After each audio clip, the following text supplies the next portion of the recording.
সেই হযরত বেলাল আজান দিতেন। আল্লাহ নবীজি বলছে আজান দাও, আজান দাও।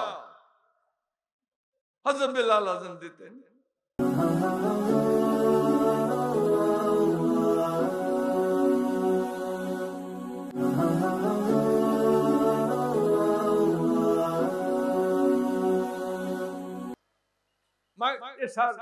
ফজরের আজান সাহাবায়ে কেরাম অনেক হাদিস শরীফে উল্লেখ আছে, হযরত বিলাল যে মদিনা শরীফে আজান দিতেন, ফজরের আজান, ফজরের আজানের আগে তিনি অনেক কোরআন শরীফের আয়াত পড়তেন, নবীজির উপর দরুদ শরীফ পাঠ করতেন, অনেকক্ষণ যাবত এটা করতেন। আজানের আগে কিন্তু বলতেন। আমাদের এনায়েতপুরি খাজা বাবা শিক্ষা দিয়েছেন না, আজানের আগে আমরা দয়াল নবীজিকে সালাম দেব, দরুদ শরীফ পাঠ করব। এটা তো হযরত বেলাল রাদিয়াল্লাহু তাআলা প্রবর্তন করে গেছেন। আজানের আগে, আজান শুরুর আগে তিনি অনেকক্ষণ যাবত ওই কোরআনের তেলাওয়াত করতেন, কিছু দরুদ শরীফ পড়তেন, তারপরে আজান দিতেন। যেমন আমরা এখন আসসালাতু আসসালামু আলাইকা ইয়া রাসূলুল্লাহ, আসসালাতু আসসালামু আলাইকা ইয়া হাবিবাল্লাহ, আসসালাতু আসসালামু আলাইকা ইয়া হাবিবাল্লাহ। আল্লাহর হাবিব না, সালাম দেওয়া লাগবে না? ওয়াহাবীরা কি বলবে? বাদাতে বলবে এটা বেদাত। কিসের বেদাত? হযরত বেলাল তো প্রচলন করে গেছে। সেই হযরত বেলালের উচ্চারণ দুল, আশহাদু আন্না মুহাম্মাদার রাসূলুল্লাহ। আশা এখানে সিনে উচ্চারণ করবেন। আচ্ছা ভুলে গেছে না, উচ্চারণ ভুল হলে তো শব্দেরও ভুল হয়ে যায়, লানে চলে যায় না। তো এই সময় পার্থক্য হয়ে গেছে সাহাবায়ে কেরামদের মধ্যে, পার্থক্য, মত পার্থক্য। নবীজিকে এসে বলেন হুজুর, হযরত বেলাল তার উচ্চারণে ভুল, তাকে পরিবর্তন করা লাগবে। ঠিক আছে, পরিবর্তন কাক দিবা। আরো সবচেয়ে ভালো কাদি সুন্দর সুরে আজান দেয় তাকে দিছে। তিনি আজান দিছেন কোন সময়? ফজরের সময় আজান দিছে। আজান দেওয়ার পর অনেকক্ষণ পর আর সূর্য ওঠে না, সূর্য ওঠে না। আল্লাহ পাক জিবরিলকে নবীজির কাছে পাঠাইছে। নবীজির কাছে জিবরিলকে পাঠাইছেন, পাঠায় বলেন, জিবরিল বলেন যে ইয়া রাসূলুল্লাহ, আজকে কি মসজিদে নববীতে ফজরের আজান হয় নাই?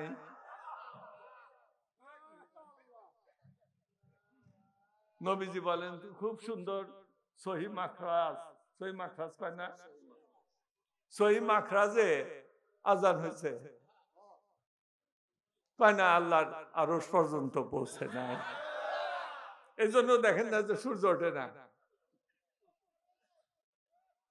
এখন যদি পৃথিবী ঠিক রাখবার চান আজান দেওয়ান, বেলাল আবার আবার আবার আজান দেওয়ান, বেলাল ওই ভুল উচ্চারণে আজান হইল, ওই আজান আল্লাহর দরবারে পৌঁছে গেল। এখন এই যে কম পার্থক্য হয়ে গেল, একদল তারা শুধু উচ্চারণ নিয়ে থাকলো, আর একদল তারা দিলের যে মোহাব্বতের উচ্ছ্বাস ওইটা না থাকলো, ওইটাকে প্রাধান্য দিল। উচ্চারণে প্রাধান্য দাও আর দিলের যে জজবাকে প্রাধান্য দাও। আমার দয়াল নবীজি বলেছেন যে আশিকরা যে জজবা হয় তাদের ভিতরে,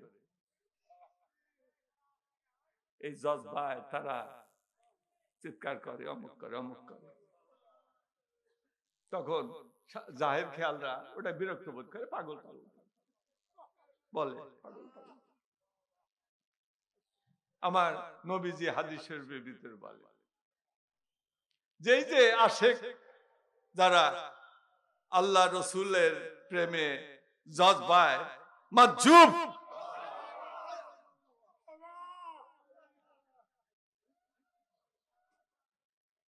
তারা যখন ওই ইশকের উচ্ছ্বাস, ইশকের প্রেরণাটা কোথায় আগে আসে? দিলের ভিতরে। দিলের ভিতর থেকে তো বের হয়। ওই দিলের ভিতর থেকে বের হয়, নিঃশ্বাস দেয়, শ্বাস বাড়ায়।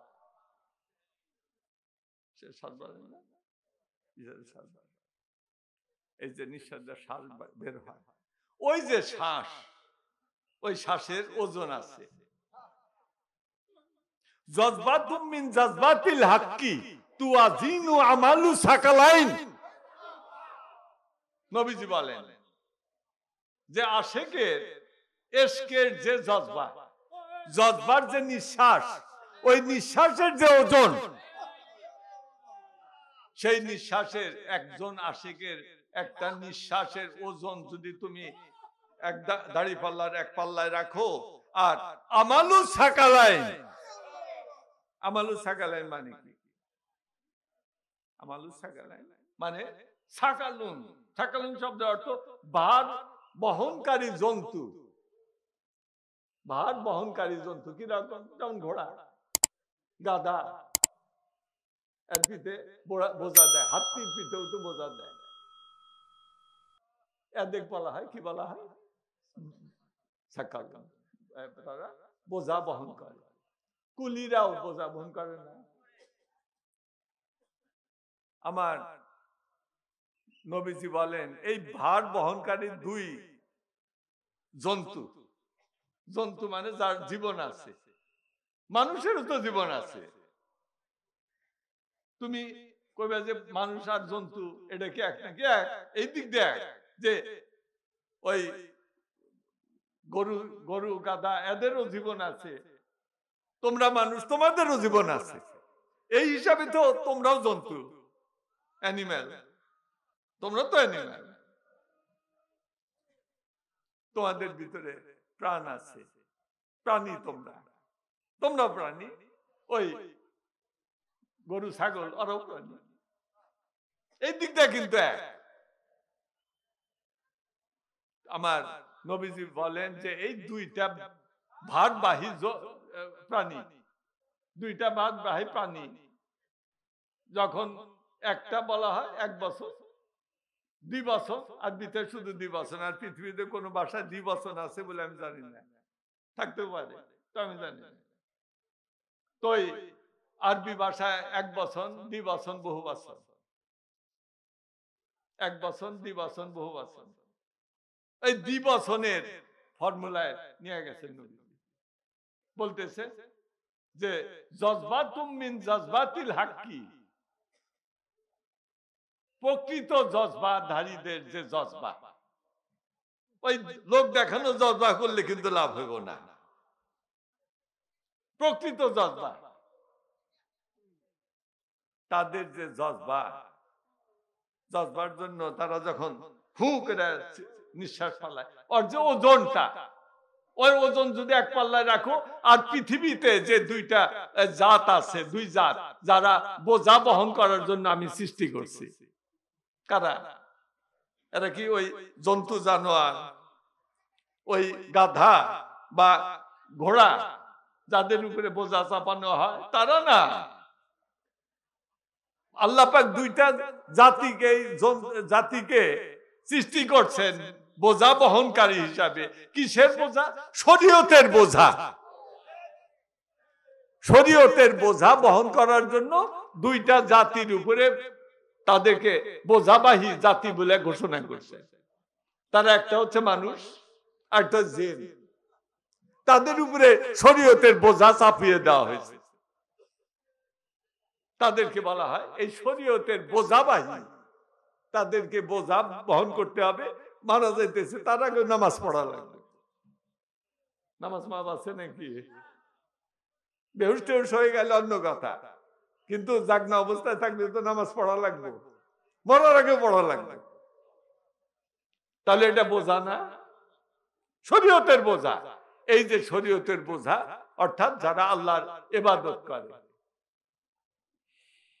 আল্লাহর হুকুম মানে, শরীয়তের হুকুম বোঝা টোঝা মানে, এই শ্রেণীর যারা মুসলমান, আল্লাহর ইবাদত করে, আল্লাহর হুকুম মানে, বোঝার মাথায় আছে।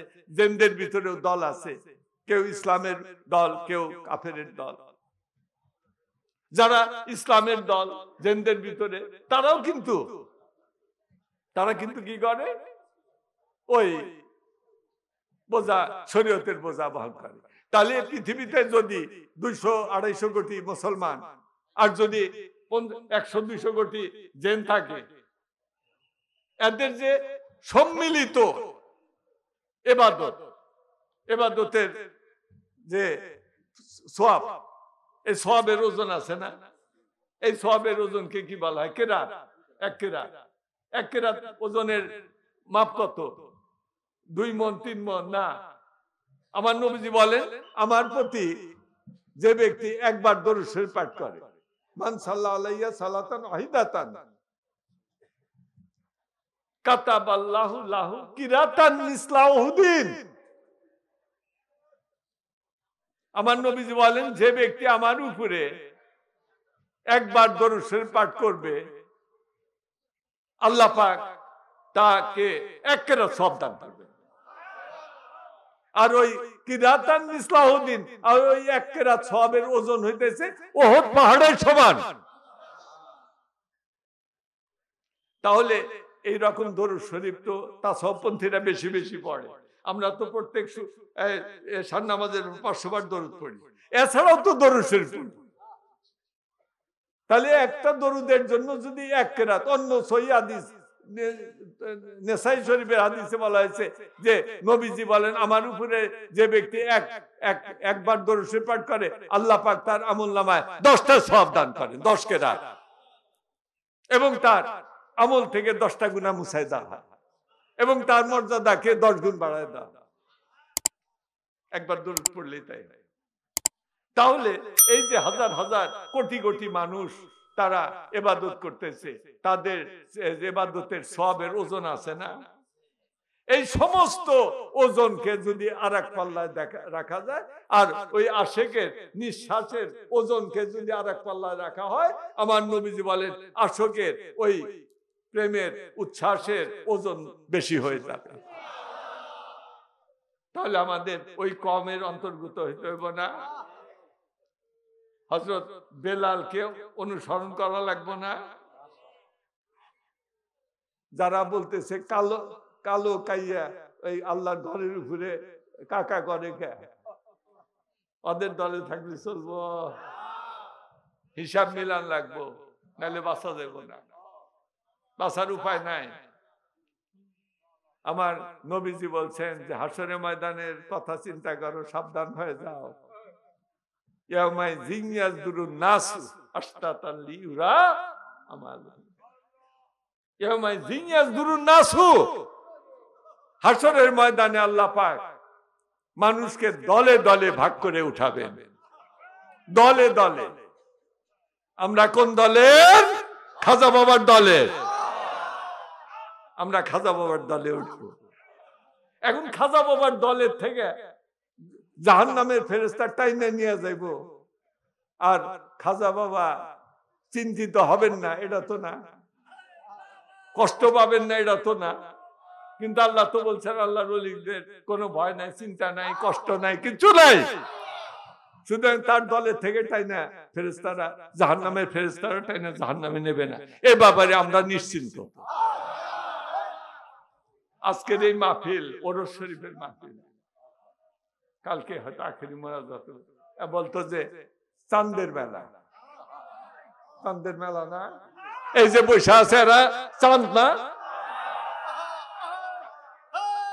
আমার নবীজি বলছেন এ ধরনের একজনের আলোকে পৃথিবী আলোকিত হয়। আশিকদের, জাকেরদের একজনের আলোকে পৃথিবী আলোকিত হয়, লক্ষ লক্ষ লাগে না। আল্লাহর হিসাব, আল্লাহর হিসাব, ওটা মানুষের হিসাব না। মানুষ বুঝবে না, আল্লাহ তাকায় কোন দিকে? ওই দিকে। Quality, quality not quantity. এটা সোজা হিসাব, আল্লাহ সোজা হিসাব। হুঁশিয়ার থাকতে হবে। নূহ আলাইহিস সালামের কিস্তির ভিতরে 83 না 84 জন, আর সমস্ত পৃথিবীর মানুষ ডুবে মরতেছে, আল্লাহর ভ্রুক্ষেপ নাই। আল্লাহর ভ্রুক্ষেপ শুধু ওই নূহ আলাইহিস সালামের কিস্তির দিকে, যাতে না ডোবে। আমরা আহলে বাইতের কিস্তিতে আছি না? আমরা কি ডুববো? খাজা বাবার কিস্তিতে আছি না? আমরা কি ডুববো? ইনশাআল্লাহ আমরা ডুববো না। আমরা ডুববো না। আমাদের ঈমানকে ঠিক করতে হবে, শক্ত করতে হবে, শক্ত। আপনারা রাত বেড়ে শুনবেন ওয়াজ নসিহত, অনেক ভালো তাসাউফের ওয়াজ আছে, তাসাউফের সুন্দর বক্তা করবে।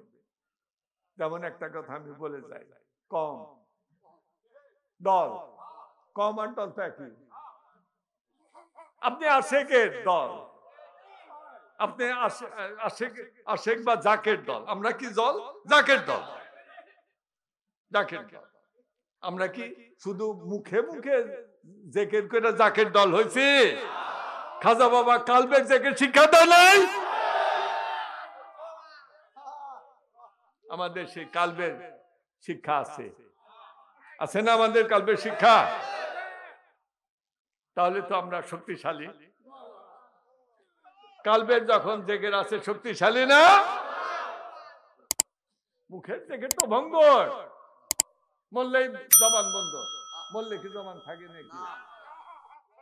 মরলে জবান বন্ধ, কিন্তু কালবের জবান কি বন্ধ হইব? এই কালবের জবান তো তোমার খুলে গেছে,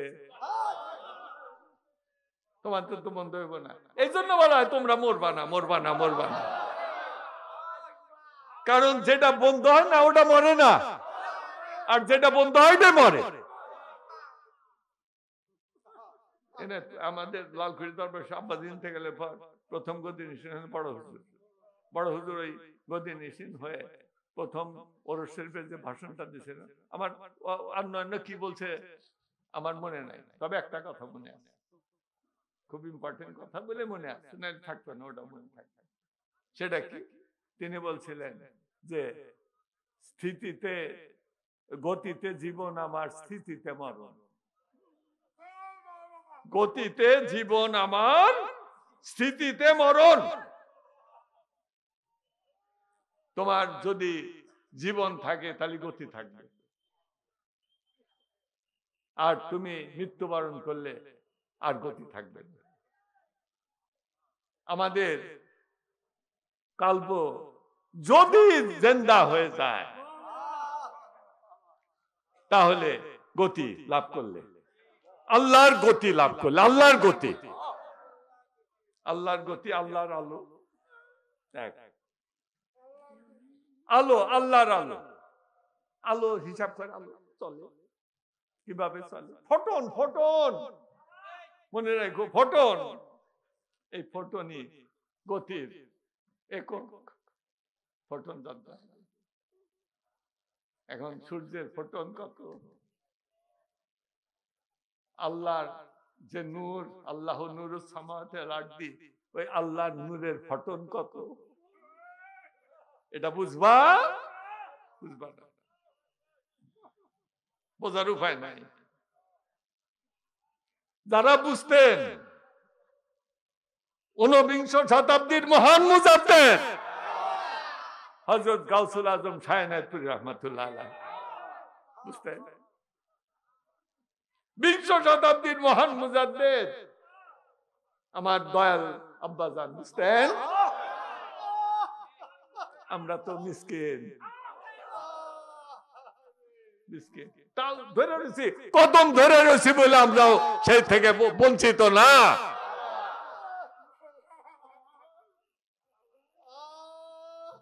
আমি চাই যে একটা সুশৃঙ্খলিত আমাদের জাকের সমাজ, সুশৃঙ্খলা, এটা আল্লাহর তরফ থেকে আসে। সুশৃঙ্খলা আল্লাহর তরফ থেকে আসে, শৃঙ্খলা। আর বিশৃঙ্খলা শয়তানের তরফ থেকে আসে। শৃঙ্খলা আল্লাহর তরফের, শৃঙ্খলা ফেরেশতার স্বভাব। কোরআনের ভিতরে একটা আয়াত আছে না, সূরাতুস সফ, সফ আছে না? এই সফ অর্থ হচ্ছে কাতার। বলা হয় যে এই সফ নামকরণ কেন হইল? নামকরণ কেন হইল? কি জন্য সফ নামরা হইল? সফ মানে কাতার। এখানে কাতারের কি আছে? তফসিরকারগণ দুই রকম ব্যাখ্যা করছে। যে কাতার হচ্ছে ফেরেশতাদের কাতার। ফেরেশতারা যদি দুইজন থাকে এক কাতারে দাঁড়ায়, তারা একজন হিনে দাঁড়িয়েছে, একজন হিনে পিছনে, কাতার ছাড়বো না, কাতার বন্দি থাকবে, দুইজনেও কাতার। নবীজি মেরাজ শরীফে গেছিলেন না? যা প্রথম আসমানে যখন তিনি উঠলেন, হযরত আদম আলাইহিস সালাম ছিলেন না, জানো না? এবং নবীজিকে অভ্যর্থনা দেওয়ার জন্য ওই প্রথম আসমানের যত ফেরেশতা, কত ফেরেশতা? 1 কোটি, ওই হিসাব করা পারবা না। এই যে কোটি কোটি ফেরেশতা আসমান, প্রথম আসমানে তারা দাঁড়াইছিলেন, তারা কি এলোমেলো দাঁড়াইছে? সোজা কাতার। তাদের এই কাতারকেই বলা হয় সব। আর ওই ফেরেশতাদের স্বভাব আয়েশা পড়ছে আমাদের নামাজের ভিতরে কাতার বন্দী হওয়া। নামাজে কাতার বন্দী না হলে তোমার নামাজ হবে? নামাজে কাতার করা কি ওয়াজিব না? হাদিসটা কও, আকিমুস সুফুফাকুম, আকিমুস সুফুফাকুম, অর্থাৎ তোমরা কাতারকে প্রতিষ্ঠিত করো, সোজা করো। এই যে নামাজের ভিতরে নামাজিরা কাতার বন্দী হয়ে দাঁড়ায়, এই জন্যই কোরআনে আল্লাহ পাক ওই সূরার নাম রাখছেন সফ। আমাদের কাতার বন্দী হতে হবে না? কার পাশে কাতার বন্দী হব? আমাদের ইমাম তো একজনই, খাজা বাবা। তার পিছনে আমাদের তাহলে সে বাঁচা যাবে। এই জন্য আমার নবীজি বারে বারে কইছেন যে হুমুল কাওমু, হুমুল কাওমু লা ইয়াশকা বিহিম জালিসুহুম। হুমুল কাওমু, তারা এমন একটা কওম। কারা? এই জাকেরেরা। জাকের বুঝাইতে খালি বুঝাই না যে মুখ দিয়ে শুধু আল্লাহ আল্লাহ জিকির করছে আর সুবহানাল্লাহ বলছে। তারা কিন্তু জাকের না। আব্দুল্লাহ ইবনে উবাই কিন্তু এই জিকিরটা পটু ছিল না, কিন্তু তার জিকিরে কোনো ফায়দা হয়েছে? হয় নাই। তাহলে জিকিরের শর্ত, মূল শর্তটা তো সে পূরণ করে নাই। সেটা কি? কালবের জবানে জিকির। আর ওই কালবের জবানের জিকিরের শিক্ষা কিন্তু খাজা বাবা তোমাদের দিয়েছেন। ভুল ধরা পারবা না। আমার নবীজি বলছিলেন সাহাবাদের, আমি কি তোমাদেরকে আল্লাহর বাণী, কোরআন এগুলা তোমাদের নিকটে পৌঁছায় দেয় নাই? লাখো ঘন্টা আওয়াজ তুলছিল না? হুজুর আপনি আমাদের নিকটে পৌঁছায় দিয়েছেন, আপনার দায়িত্ব পালন করছেন। নবীজিকে তো আর দোষ দেওয়ার উপায় নাই। আমরা কি খাজা বাবাকে দোষ দিতে পারবো? ত্রুটি থাকলে আমাদের আছে, কিন্তু শিক্ষাগুরুর ত্রুটি নাই। আমি তোমাদেরকে ওই কালবের শিক্ষার কথা বারে বারে কইব, বারে বারে বলবো যে এই কালবের শিক্ষা করো, এইভাবে করো, এইভাবে করো।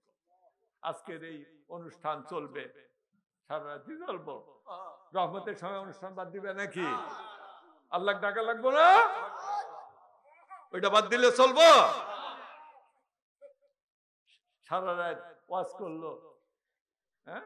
তুমি বুঝবা কি করে যে সুবে কাজে বা সুবে সাদে এই জ্ঞানই তো আমার নাই, কিন্তু মোরগের কিন্তু আছে, মোরগের জ্ঞান আছে না? সুবে সাদেক হইলে সুবে কাজে যখন শুরু হয় তখন মোরগ ডাকে, তুমি তখন পারতেছো। খাজাও বলছেন যে ওই মোরগ প্রথম বাক্য, প্রথম যখন মোরগ বাক্য উঠবা, মোরগ কিন্তু আল্লাহ ডাকতেছে, তোমরা মনে করছো কুকুরুকু, আসলে কুকুরুকু না, তারা বলতেছে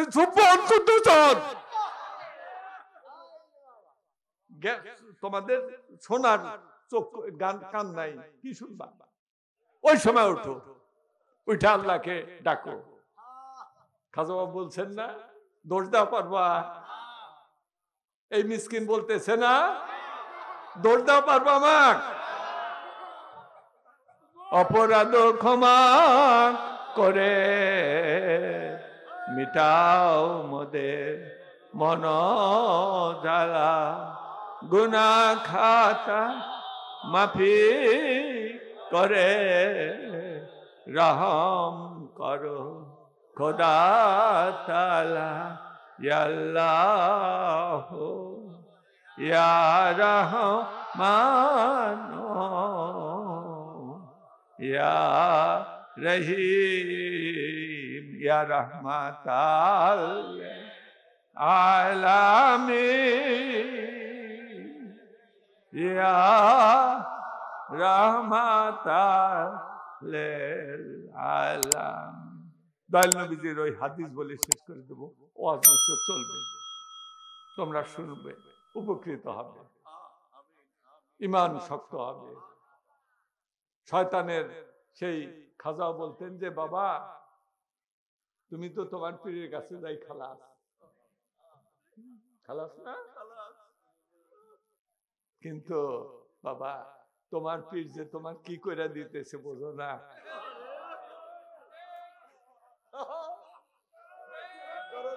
তুমি তো তোমার পীরের কাছে গেছো,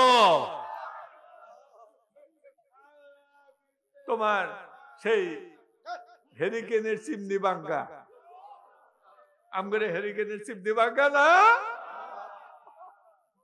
হেরিকেনের চিমনি ভাঙ্গা থাকলে জ্বলবো, বাইরের বাতাসে নিব না। আর পলতা যে সলিতা, পলতা কই আমরা, সলিতাও কই, এই পলতা কিন্তু ছেড়া, ছেড়া পলতা জ্বলবো নাকি? তারপরে ওই হেরিকেনের মনে সবে বলছে হেরিকেন কুপি বাতি, ওই হেরিকেনের তেল রাখার জন্য নিচে একটি থাকে না, ট্যাঙ্ক থাকে, ওই ট্যাঙ্কে তেল নাই, বাতি জ্বলবো তো মা? তুমি তো গেছো এই অবস্থা। আমি আমি একটা গজল লিখছিলাম আব্বাজানের, আব্বাজানকে, আমি খুব বেকায়দা আছি বাবা, খুব বেকায়দা, অসহায় আছি, এগুলা ঠিক করে দেন বাবা, বাবা আমার ঠিক করে দেন, নাহলে আমি বাঁচবো।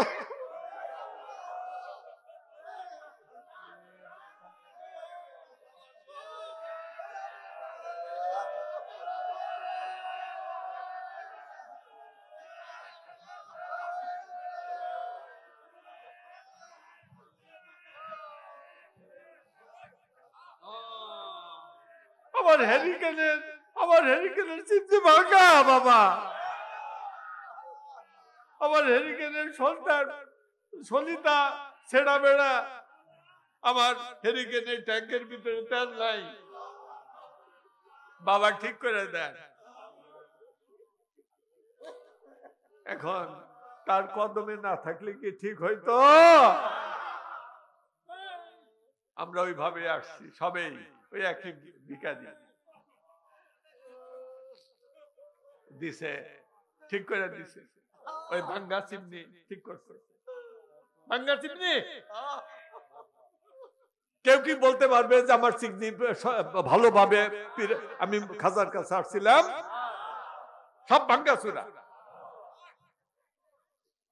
সলতা নাই, ওই ট্যাঙ্কের ভিতরে পানি তেল নাই, সব ঠিক করে দিছে। তোমার ওই চিমনি ঠিক করে দিছে, তোমার ওই সলতা ঠিক করে দিছে,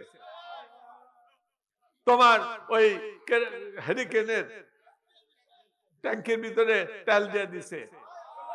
লাল কেরাসিন না সাদা কেরাসিন? লাল দিলে ধোয়া উঠোটাও দেয় নাই।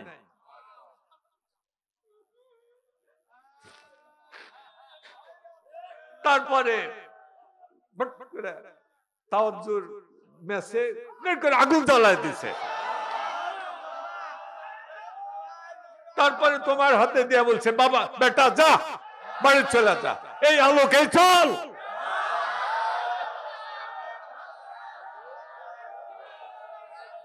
ওই আলোকে চলি না আমরা।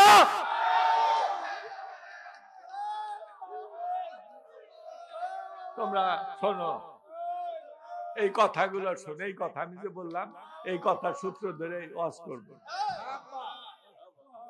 এগুলা শোনো, শোনো, শুনে সুগঠিত হও, কিভাবে আইগাবে, ভবিষ্যৎ কর্মপন্থা কি হবে, এগুলো সব ঠিক করো। সামনে কিন্তু যুদ্ধ। যুদ্ধ শেষ হয়েছে নাকি? না,